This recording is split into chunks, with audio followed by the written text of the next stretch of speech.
Welcome everyone to a brand new video. Thank you so much for your support watching this video. Don't forget to like, share, at the same time leave a comment. We're going to be talking today about El Salvador, a small nation in Central America. So, Nayib Armando Bukele Ortiz, better known as Nayib Bukele, President of El Salvador since 2019, succeeding Salvador Sanchez Seren. Nayib Bukele was previously elected mayor of New Cuscatlan. This was back in 2012. And later of San Salvador. This was 3 years later. Both positions under the flag of Farabundo Marti Front of National Liberation, better known as FMLN. Nayib Armando Bukele in 2017 was expelled from FMLN after being accused of violating the party's principles and its internal status. The sanction was decreed by the FMLN ethics courts, who assured that Bukele carried out defamatory acts and disrespected the principles of the party, as well as disqualifying comments against leaders of the party. Of course, after more than 18 hours of hearing, it was concluded that Mr. Nayib Bukele is guilty, to impose the maximum sanction, which is the expulsion of Bukele from FMLN party, replaced by Marina Landaverde, president of the FMLN Ethics Tribunal. According to the ethics courts of the ruling party, the reason Mayor Armando Bukele is expelled from the institution are as follows: promoted practices that generated internal division with arguments of personal behavior, something that he continues to do in every time he makes a speech. He divides those who follow him against those who don't see eye to eye with his decisions. He also is accused of violating character of principles, objective status, regulations, and other norms that govern the party. Damages the image and honor of all party members with statements, something that he continues to do and also plays in his favor from nowadays. So he always says, oh, let's remember they stole money from here, they stole money from there.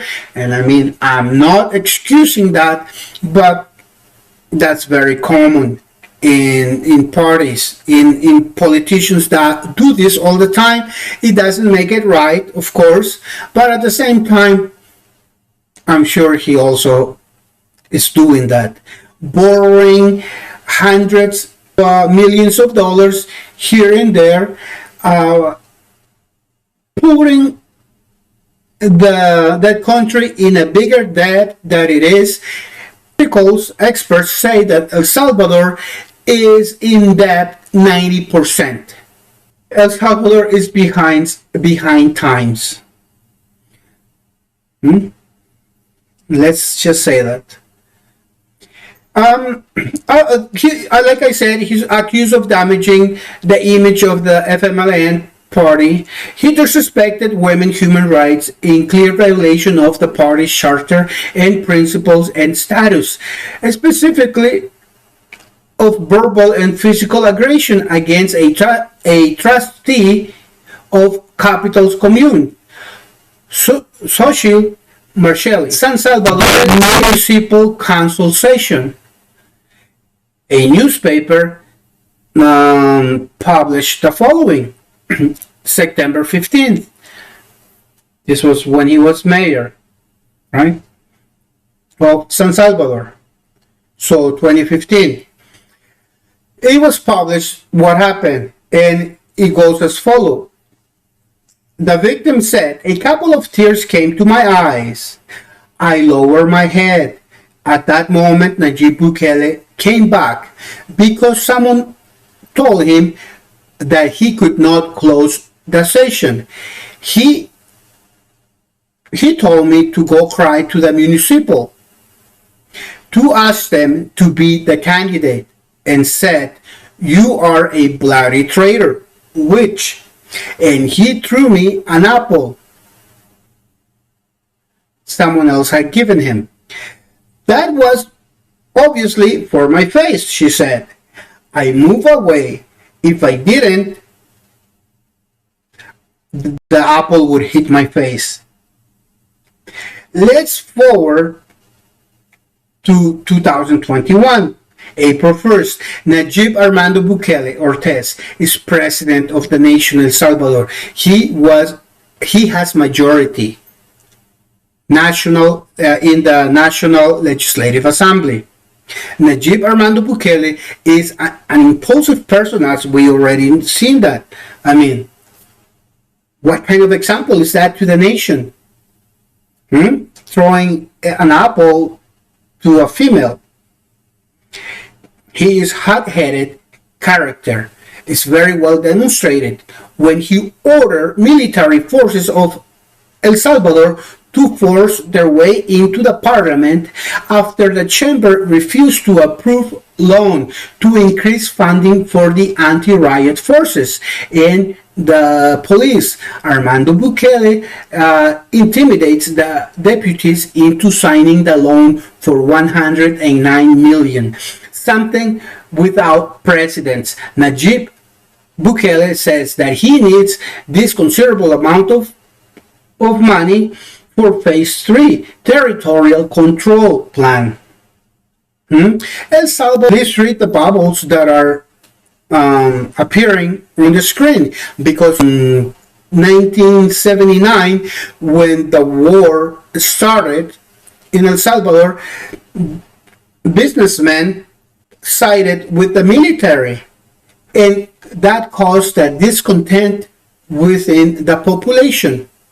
A lot of people die, 75,000 people.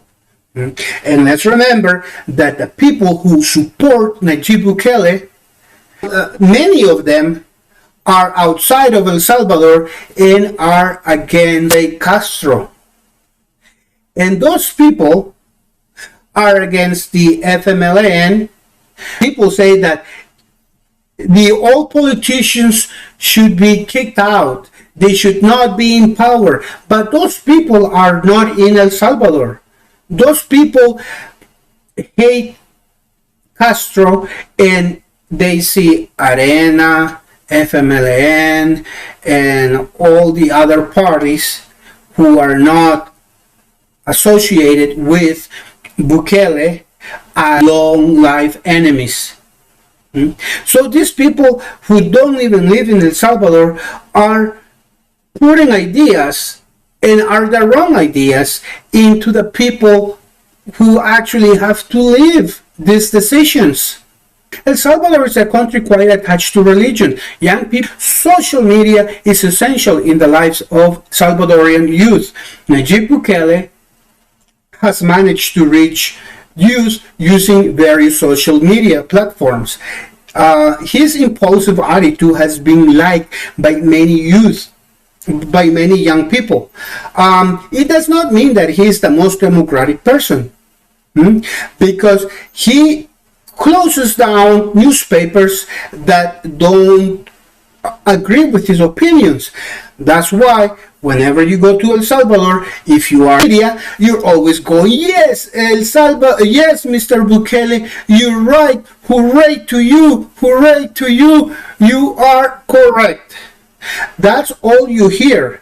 And of course, after hearing that, people, even those who may not agree, they begin to wonder, am I wrong? To repeat a lie long enough, it will become truth. So my friends in El Salvador, I'm telling you, open your eyes, open your minds. It's always a good idea to have a second opinion, because you cannot be a cheerleader to any politicians. We cannot trust politicians. Politicians are there to serve us, not for them to tell us what we should think. And let's always keep politicians at check. So let's continue here. His impulsive attitude has been liked by many young people. It does not mean that he's the most democratic president ever. After 4 decades of civil war, followed by 2 decades of gang rape in society, the president's behavior can be seen as something normal. Some people may even see his forceful ways as being used for progress. As I mentioned before, El Salvador is a religious nation. Many people, politicians, analysts, and with decades in the field agree that Nayib Armando Bukele Ortiz is using religion to blind the citizens of their sixth sense. Christians account for 80% of the total population in El Salvador. 17% of this population are non-believers or do not claim to affiliate themselves with any religion. The remaining 3 is divided in Islam, Hinduism, Judaism, Buddhism, etc. Right? The latest legislature of El Salvador will open, and this is what happened on May 1st, and this is what Mr. Bukele is not admitting. That El Salvador, the latest legislators in El Salvador can open the doors for corruption, because he will not have anyone to account to. Everyone will just bow to him and sign the papers, because we already know if you don't sign the contracts, what will happen to you. He already provided an example. So the assembly will not have any control over the accounts of the president. President Armando Bukele has chosen officials whom he controls. El Salvador is rapidly turning into a country where the only law is the word of the president, known as autocracy. The president will be able to set the rules that best fit his plans, not what benefits the nation. The opposition practically disappeared.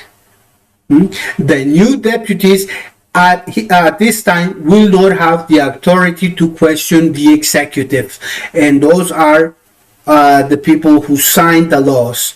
The current president attitudes and behavior have no precedence, as I said many times. It has not been seen before. February 9, 2020, it is a perfect example of his dictator-like self. Also, many media in El Salvador has been censored, as I said also. An example is El Faro, newspaper that did not support the actions of the government. Not allowing freedom of expression in any region of the planet is known as dictatorship. He who does not fear the truth does not fear anything. President Nayib Bukele seems to fear the truth, may be very well why he has ordered censorship to various media that do not see him as the Messiah our nation needs desperately. Well, I'm going to make more videos, and I'm going to talk specifically about suits that are going on in El Salvador that President Bukele is saying, but they're only half truth. So I hope you enjoyed this video. You support this video by giving it a like, also sharing it, and don't forget to leave your comment whether you agree with me or not. See you on my next video. Till next time, my friends. Ciao, ciao for now.